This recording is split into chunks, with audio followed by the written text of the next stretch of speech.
Hi, thanks for joining me this morning. The only thing different about this camera is that I have got a battery grip installed. You can buy these. I got this on eBay for £23 and it came with actually a battery as well. So obviously putting the battery in the camera is the same as putting it in the charger here. So what you get a cradle and you get your batteries, which is ×2, and obviously there's an arrow on the front there to show you which way to put it in so you can't get that wrong. So slide one battery in, slide the next one in, and that's your carrier all sorted, ready to go and power up your camera. Then all you need to do is slip the cartridge into the camera and lock it. That's all you need to do. So now the camera is ready to power up and go. On the side of the camera, so when you're looking through the viewfinder, it's on the right hand side, there's a little door here that you slide. You slide it open and it shows the input port for your excuse me, your memory card. Now obviously I bought this in 2006. That's the memory card that I got with the camera. It's 1 GB compact flash memory card. So I got that and then I bought another one, so I have 2 GB of storage for this particular camera. So you just get the writing facing you and then just slide it in. And to take it out, you have a little button at the bottom where you just push the button in and it pushes the compact flash out. So right into your face, just put it in there and click it and lock it shut.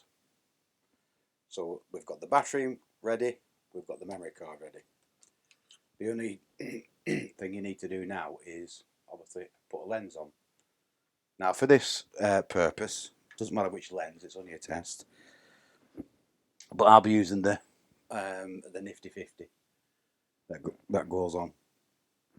So the only recommendation it is when you're changing lenses, always try and make sure that you try and keep it facing downwards or straight out, so eliminating too much dust going into your sensor. So twist to the left, take your cap off. That exposes your mirror and your sensor, which is covered by the mirror. Take the cover off your lens, and there's a red dot. If you can see that, yeah, there's a red dot there, and there's a red dot on your camera. Well, on your camera on this particular model, there's a red and white dot. Obviously, that's so it takes EOS S-type lens. Well, this is obviously just a normal standard lens. So you go with the red button in line with the red button on the camera. You just put it on there and then turn it to the left and it locks and it's ready to go.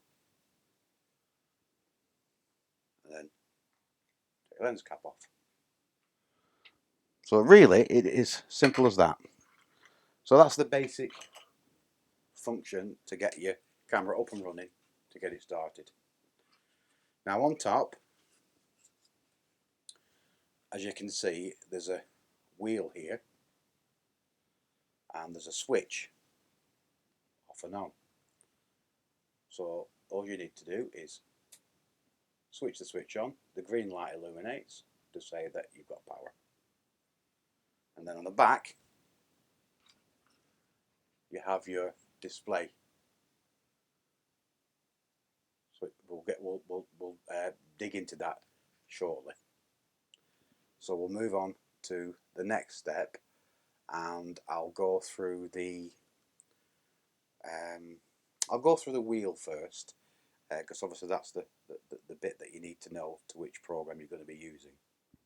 Okay, so just to familiarise yourself with the camera, if I just turn it over, obviously this is your main wheel. Okay, can you see that? Yeah. So you've got 1, 2, 3, 4, 5, 6 functions there, and then you've got 1, 2, 3, 4, 5, 6 functions on the bottom of the wheel. Now these bottom ones I'll leave out for today because they are in a way irrelevant, because the first time you use the camera you really only use these top ones on here. So you've got your square one here, that is fully automatic. So if you just want to go out and take snapshots, that's the one you'd use. That's the one that you'd use if you want it to be a mobile phone camera. I'm not too affair. I don't really like using it. I used it when I first got the camera just to get used to it myself, so that's why I think it's a good idea to have a play on that mode there. Then you've got P, program mode. Then you've got TV, which is on Canon cameras, it's time value. So that's the speed. Then you've got aperture value, which is obviously the size of the aperture of your lens, and then fully manual.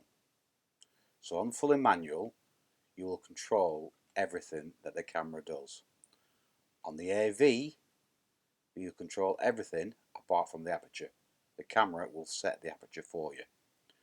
Time value is the same. You can set the aperture, and whatever the light is, the time value, the shutter speed, that's what it will be set automatically by the camera. So the camera will set the shutter speed. Program, that'll do both the time value and aperture value, and then obviously the square button, as I said before, is the fully automatic function. And then obviously the other ones at the bottom, they're just different formats for the camera to set on program mode, which is fine, but once you get to use the manual mode, then these become irrelevant, really. It might take a bit of time, but even if you can get, from using auto program mode to using one of these three, you would have learned something very quickly, and you'll start getting, some good results. So that's the wheel, yeah. You have your on and off button, which I showed you before. So to switch the camera on, you just flick the switch upwards, and then you get your green light to say that it's on. You have your button there for focusing and taking the picture, and this wheel here, you can adjust some of the operations from the wheel. Okay then, so once you've switched your camera on and you've selected the mode on top, if you press the shutter halfway, see it's gone off now, it's obviously time. So if you press the shutter halfway, it'll tell you what it is. So there it shows that we're on full automatic. The ISO, which is the film speed, which is also automatic. The white balance is, the focusing system is, it tells you it's a large JPEG file. Battery, and there it says we can have 215 large JPEGs on the card. So when you take a picture and you hold it down halfway, you've got to press the button halfway, that'll focus, and it tells us with the light that we've got available, it's shooting at 1/400th of a second, or 320 as the light changes. We're at f5, which is the aperture. Auto ISO, full auto, yeah. So if I just pull it away,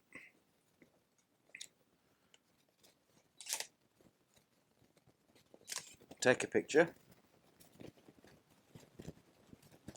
as you can see there.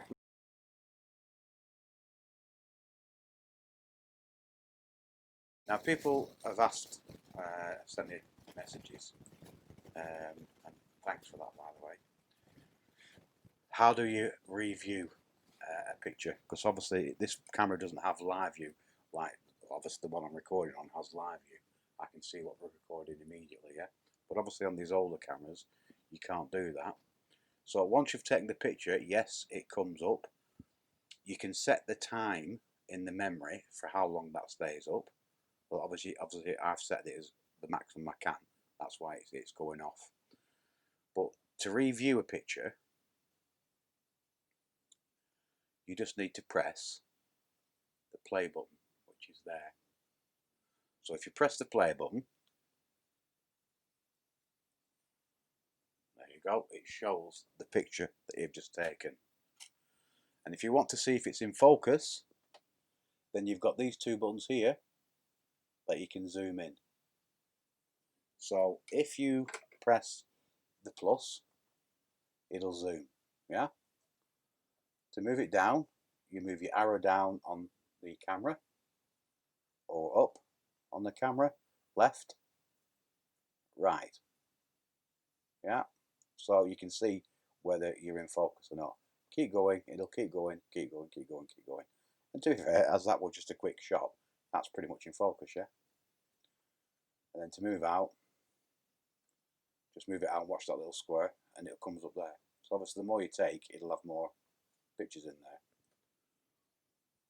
So that it is as easy as that to push that button in to view your picture that you've just taken. If you don't like that picture, you can either leave it till the end of the day, till the end of your photo shoot, or you can delete it straight away. So there again, below the play button, you have a delete button. Press that and it says cancel, erase or all. So if it's only the one picture, you just put erase on the arrow here,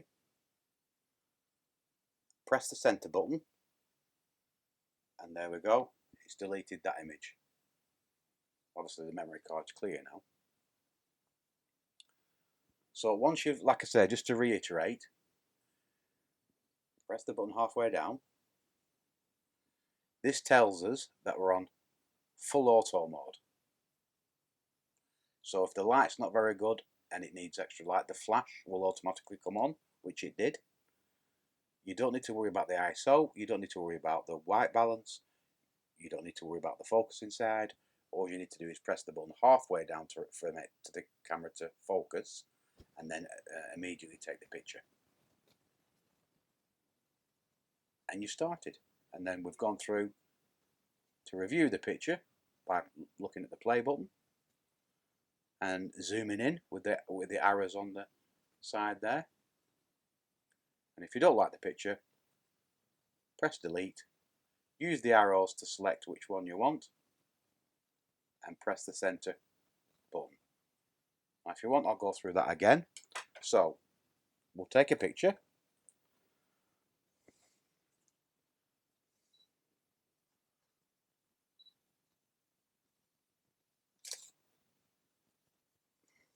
There we go. We've taken the picture.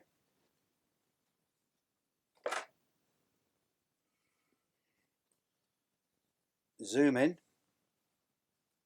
Select it, zoom in. Move the arrows to where you want to see how focus or not focus it is. And zoom out on the left button. And there's your picture, yeah? We don't like that picture. Press the delete button. See the cancel, erase all. Use your scroll left to erase. Press the center button and the image is gone. The next step, I've just changed the mode to TV. which, as we said before, is time value. Now, once I've taken it out of full auto, as you can see, looking at the back of the camera, there is a few changes that it's made. I always take my photographs in RAW. So when I'm in manual mode or TV or AV mode, it reverts back to my own settings that I set the camera. As in the program mode, you know, the green square, as we've just gone through, that overrides everything that you do and puts it in the most easiest basic usage function. So when you start changing it, it's changed it back to my settings, which is RAW, and now it's dropped down to I can only take 95 pictures of RAW footage. Now I use RAW, this is a personal choice. It's so I can go on my computer and edit all the post stuff on my computer. Canon's very good with the colour schemes. I choose Faithful. I mean, there again, that's personal choice. So I record everything in RAW and on Faithful colour mode. But there again, that's another thing to get into later on. That's going indulging deep into the menu system. So with that, the TV mode is, as you can see there, that it's searching all the time for the light. Now, you can still change some bits with, like I said to you before, this wheel. Get into the wheel at the front. If you turn that wheel, it will change certain things, but even though it's keeping it, as soon as you change the time value, the speed, TV speed, it changes the aperture to match the right speed to get to the right exposure. So that's your exposure line. So in the middle, that means once you take a picture at those settings, the exposure is going to be, well, it's supposed to be perfect, yeah?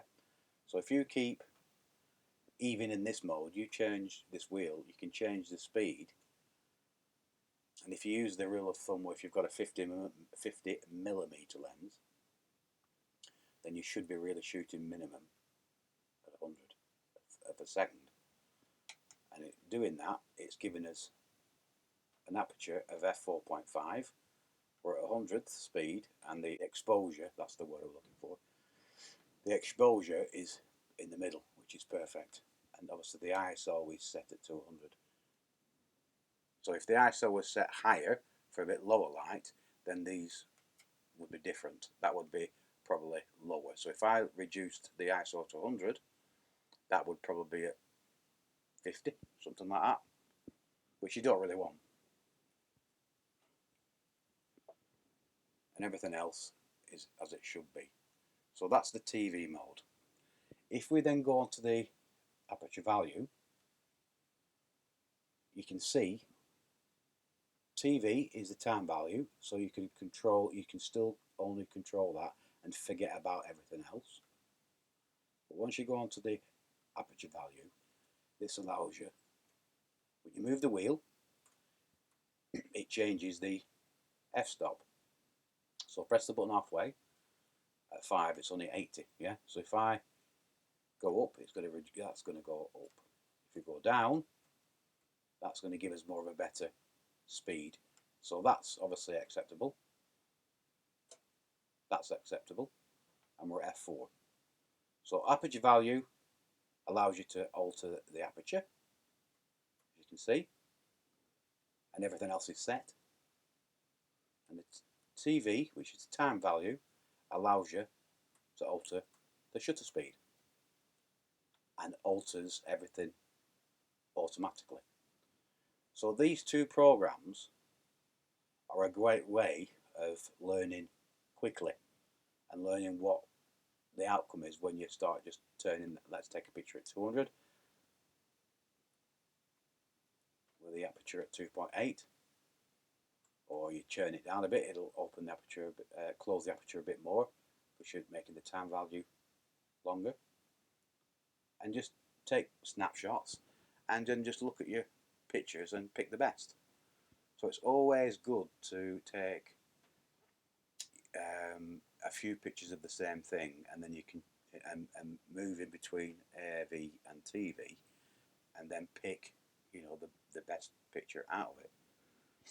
That's what generally, if you, just for argument's sake, if you take, say, 6 pictures, realistically you're only going to get about 2 that are keepers, as we call it. So if you take 10, the chances are you're going to get more keepers. So that's the idea behind it.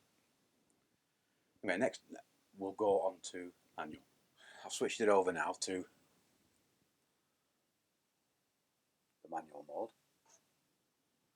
So you can see now it's in M. Obviously it's still in RAW format. Obviously that's the remaining pictures.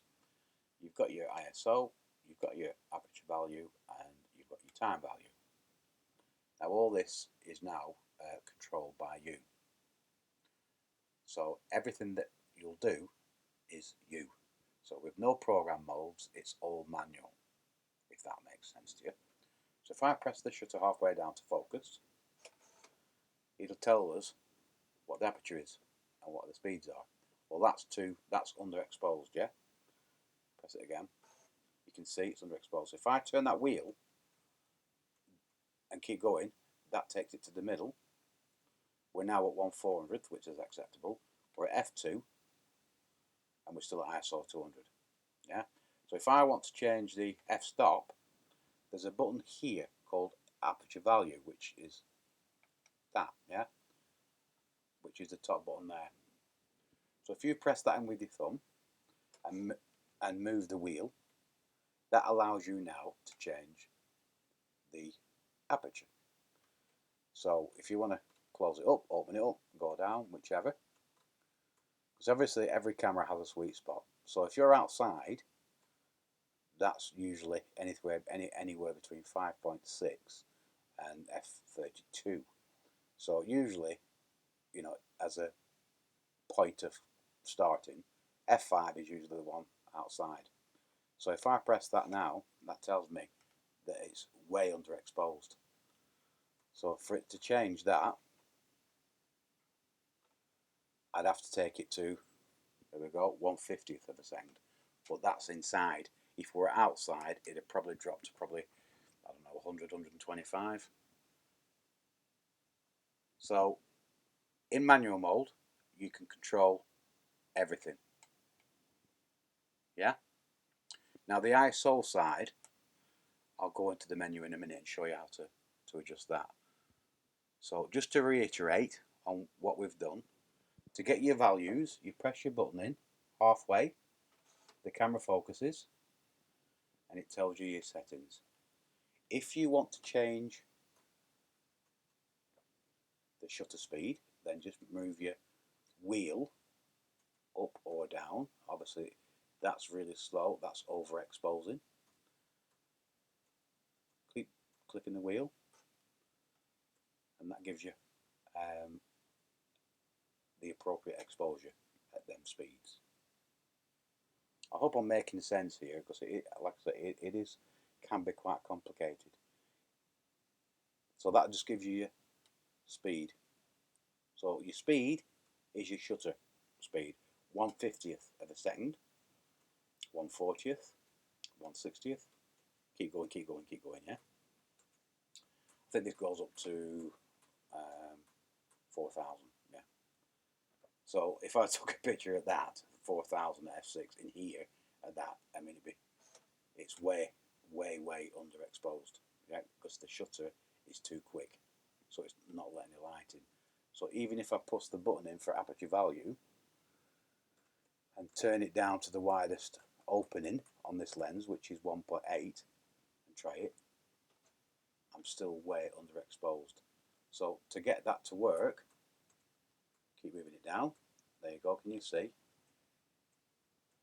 There we go, at 500ths of a second, and at f1.8, which is the widest open aperture of the lens, I can take a picture of that and it's going to be perfect exposure. In theory. So I hope that helps. So we're in manual mode, as you can see. we're on autofocusing system, and you can see your autofocus points in this box here, which you can change. There's only 9. We're in RAW format, battery's full, and we've got 95 pictures left in RAW format. Yeah, we've changed that to large, as you saw before at the beginning on program. I think it was 415, was it? Something like that.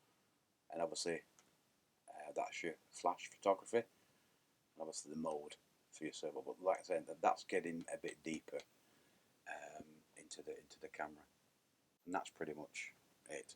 So I think next, maybe we just need to tip into the menu system. Let's move on to the next bit of information for you, the menu system. Now, this can get quite complicated, and the idea of this video today is for me to try and be as basic and as informative and easy to understand as it can be. So I'm going to try my best to show you that. So back onto the button system.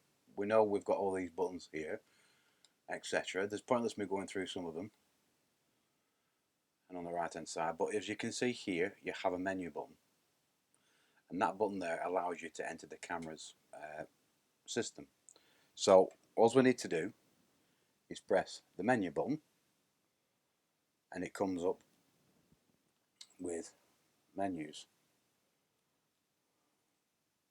So first of all, along the top you have 1, 2, play mode, tools, and tools 2.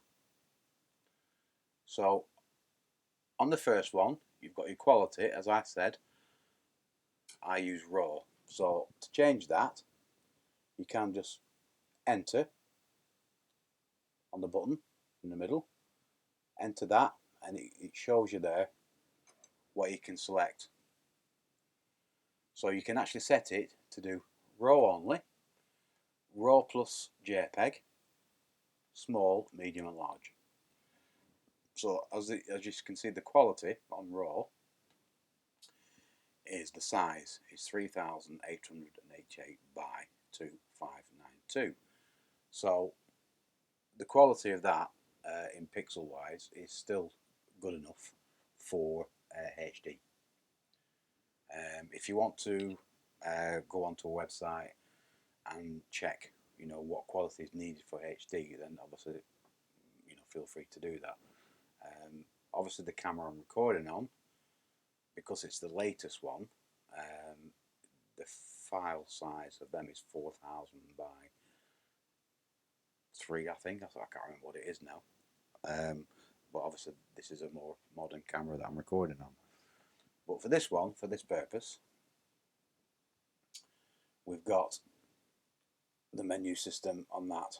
So quality, red eye on or off. Obviously that's for your flash. The beep on, so when I press that and it's in focus, it will beep and shot onto the card, which is obviously on.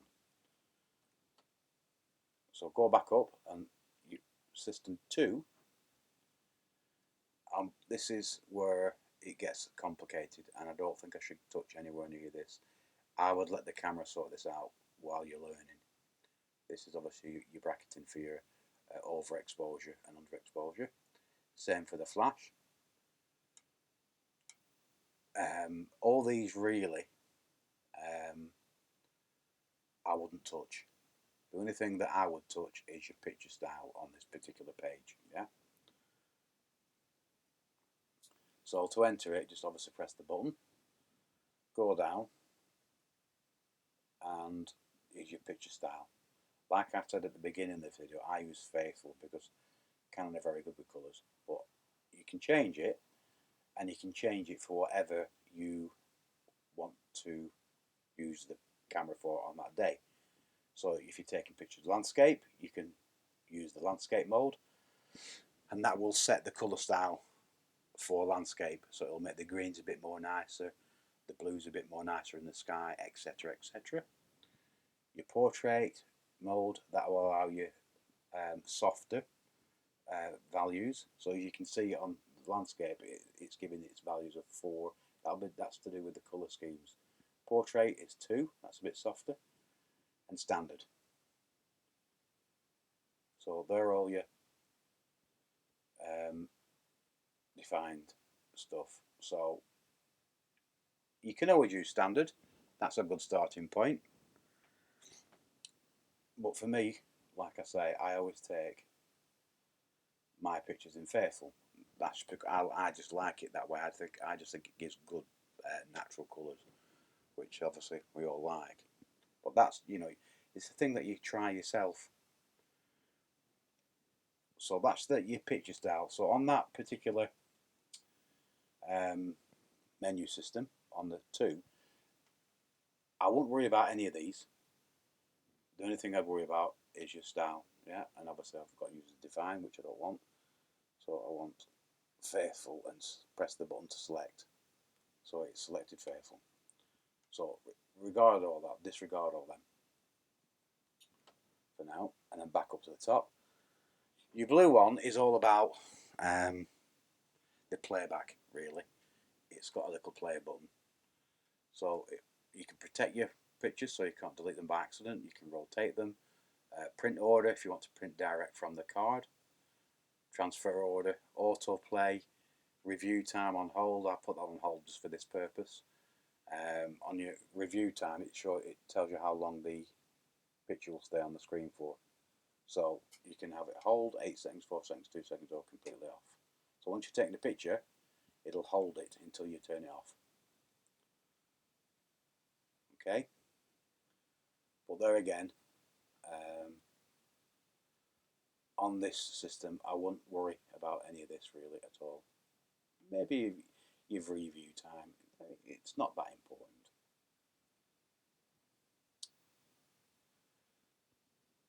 So it's your first tool set, which is like shows a spanner, etc.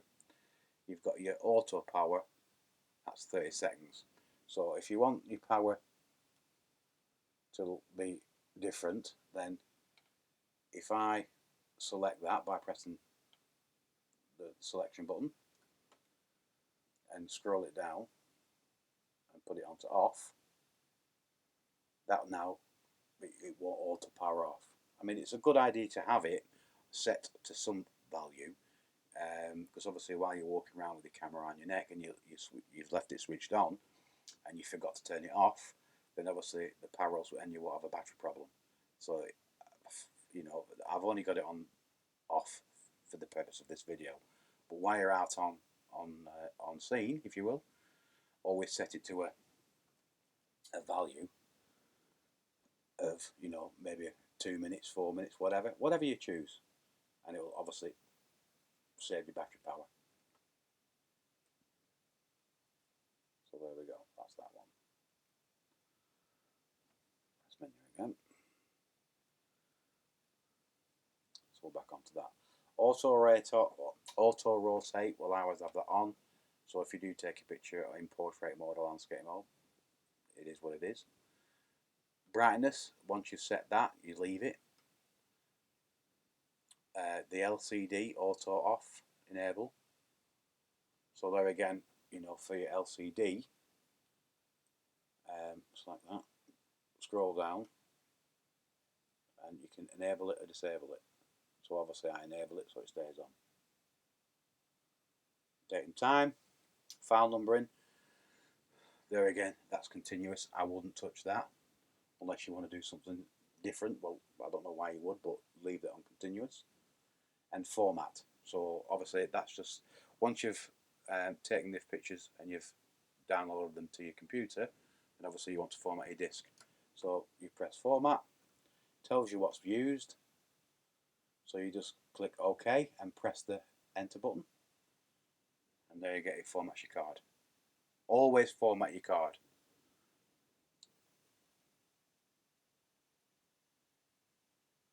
So back up to there, onto the second one.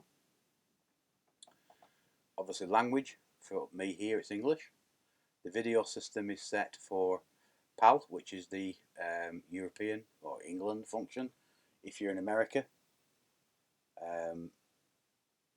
you can set that to NTSC.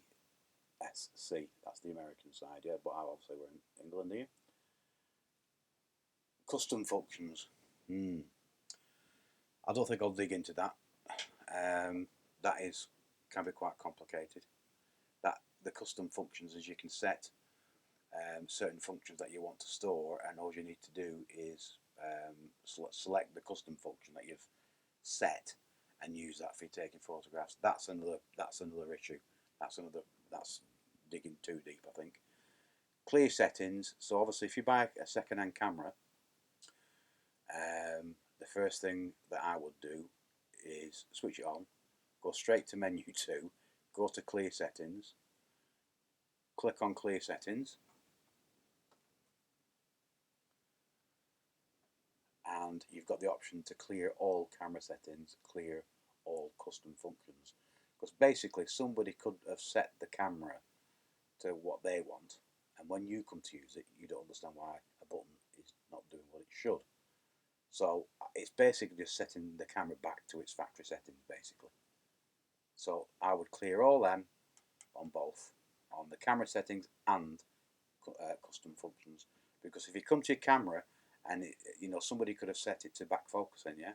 So when you're pressing your shutter speed, your shutter halfway down, and your autofocus isn't focusing, you think, oh, my lens is broke, or there's something wrong with the camera. No, it may be that somebody set the focusing button to one of the buttons at the back to back button focus, as we call it. There again, that's digging deeper into the camera settings, and it's not really a basic tuition. So there again, I will leave that.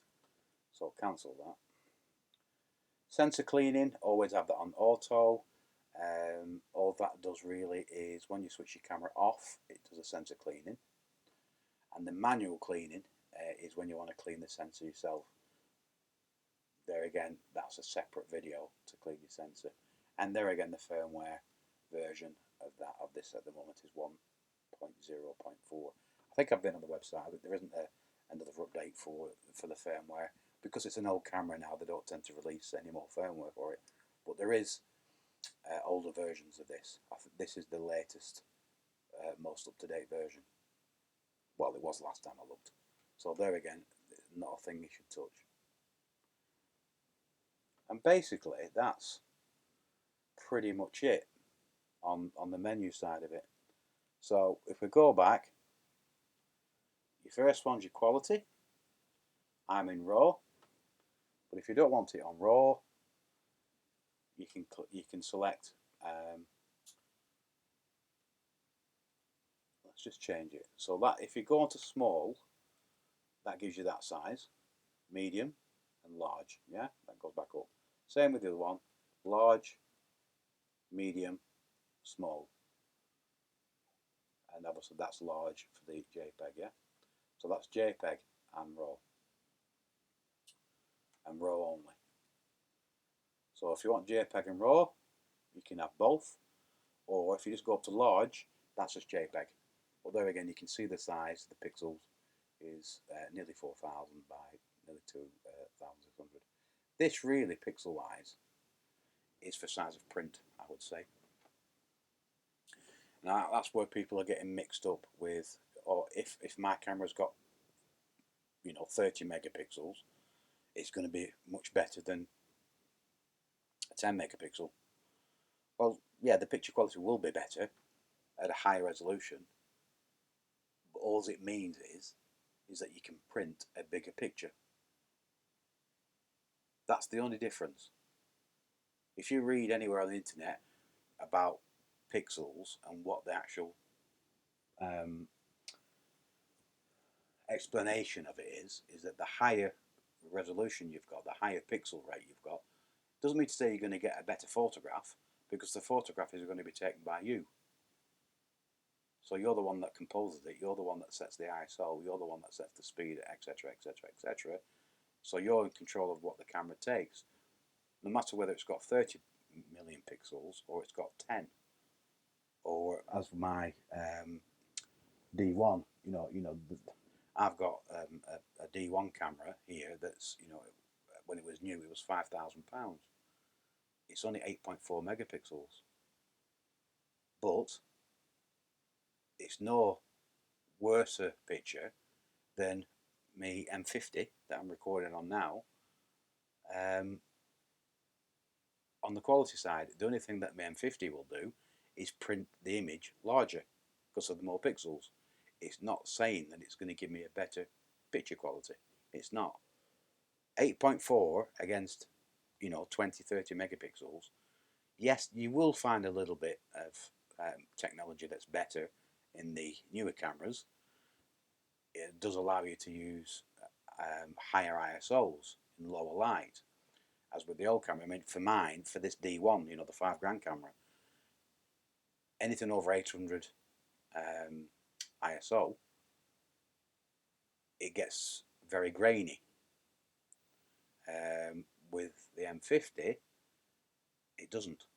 But that's just the sensor technology and things moving forward.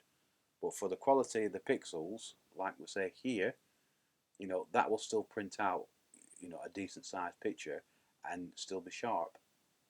And it's still in the realms of HD. So, you know, please don't get confused on buying a camera that has more megapixels that's going to give you a better picture. Well, it will a bit, but it just gives you the opportunity to print off a bigger picture if that's what you want to do. Anyway, I'm digressing now off the idea. So there you go, you've got your quality. I always shoot in RAW. That's just me. That's the way I like it. So you've got quality, your red eye. The beep is when you're in manual mode and you focus manually and you press it down, it'll beep when it's in focus. And that's obviously shoot with the card. So obviously that you're not on. Next one, like I said to you, disregard all of this apart from the picture style. Yeah. So your picture style, I've been through it once. You've got your landscape, your neutral, faithful, black and white, users if you want to set your own up, you know, portrait and standard and landscape. So if you're going out landscape photographing, you know, be my guest, choose landscape, and that'll change the colours. But obviously, if I go on faithful, which I do, which gives a neutral balance of everything, it gives me, while I'm in raw format. Raw means raw. It's a raw format. You have to do the alterations on camera. On computer. As with JPEG, you don't have to do too much post editing because it's already sorted it for it. Not that you can't, you still can, but the idea of raw format, and for me, faithful, is allowing me to do my post processing, having complete control on the post processing. So I've got complete control on the camera where I set everything that I want it to be, and on the computer, because I set it to faithful, it's allowing me to use the software to its maximum capabilities of changing the pictures, the colour, the the white balance, everything on there. So that's quite an important one. But the rest of it, ignore it for now. The play, as I said, irrelevant really. And then the next one, that's quite, your formatting, your auto power, and your brightness. That's important. So you can change the brightness of your LCD. Sometimes when you're outside, and it's very sunshiny, you might want to just adjust that so you can see it. And then the next one, there we go. Like I said, make sure that the language is the language you want. Video system for England is PAL, or if you're in America, it's NTC, which is simple. You just scroll down, press it, and change it. Custom functions, there again, leave that out. Don't forget, if you buy a camera second hand, go to the clear settings and make sure that you clear the settings, even though they may have not been changed. Just make sure you reset the camera back to the factory setting, so at least then while you're learning, you won't know why a button won't do this or like that because somebody might have changed it before. And that's it on the menu system. I can't think of anything else on the menu system that I need to go through really that's pretty basic, which you need to keep it because obviously we're learning, aren't we? We're beginners, so you don't need to know half of it yet. So the next bit, the only thing I'm showing you really is the focusing side of it. So we'll have a look at that next. So you can see there on the picture you have a switch, which is AF and manual. Now obviously for beginning side of it, obviously keep it switched on to autofocus because that's much easier. And then until you get used to using your camera, then obviously keep it on there. Now if you can see that on the camera itself, let's turn it over, it says it's set there on one shot. Now you use one shot for still objects. So if you're taking a portrait or you're taking landscape, then obviously ideally one shot is the focus mechanism that you'd use. Now to dig into your focusing selection, then all you need to do is on here, on your right hand side of the camera, on the button here, it says AF, which is autofocus, yeah? So click that, and then it allows you to select which mode you want to be in. So at the minute we're in one shot, AI focus and AI servo focus. Now really I only use this one and this one. This one I'm not really keen on, so I won't really go into that. But the one shot is, like I said to you before, is for still objects, and the AI servo is for moving objects. So if you're doing a bit of sport photography, a bit of wildlife photography, you know, fast moving objects, once you press the button in halfway to focus and keep your button pressed halfway, it'll always track the image that you're following. So if you're trying to focus on a bird in flight, then you point obviously the camera at the bird, press the button halfway down, keep it halfway down, and that will keep tracking the bird. Because if you're in one shot, it won't track it. It'll only focus on non-moving. So for the autofocus mode, I only use on this camera one shot for still photography and AI servo, which you just move for that, select OK, and it's now in AI servo.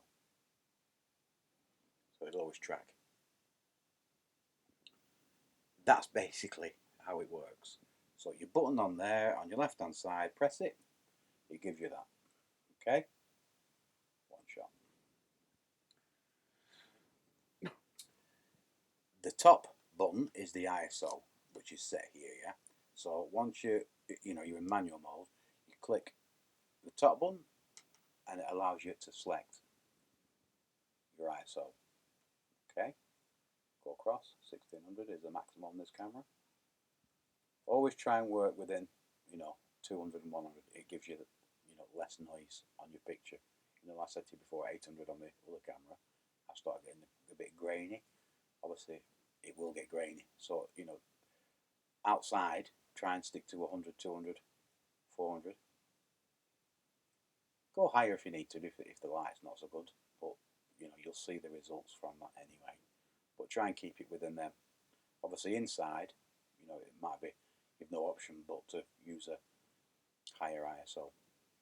But keeping it basic, 100, 200. Select, and it tells you there. Yeah. This one is your white balance. I always tend to leave it on automatic on this camera because actually it isn't too bad. But on my other camera, I have to set everything up, so I do tend to use it. If it's cloudy, then I'll select cloudy. If I'm in sunlight, daylight, then obviously use daylight. But for this particular camera, I'm quite happy for the white balance to be on auto. If you get it wrong, you will notice your pictures are rubbish. Sometimes, if for argument's sake you have it on daylight and it's cloudy, your pictures may turn out a little bit wishy-washy, and if you can't understand why your pictures are a bit wishy-washy, then you need to check your white balance, because it could be the white balance that's throwing everything out, because you're telling the camera to alter its sensor to this, and it's going to alter it accordingly. So if you pick the wrong one, if you're on a cloudy day and it's a sunny day, you know, there again the pictures could end up being a bit wishy-washy. So to eradicate that, then always keep your white balance onto auto. And then once you've got that, you select the middle button, select, and it's there, auto white balance. So I hope that's been informative for you. If you want me to dig any deeper, I'll do that on another video. If there's something specific that you need to know, then please don't forget to click subscribe and click like on the link below.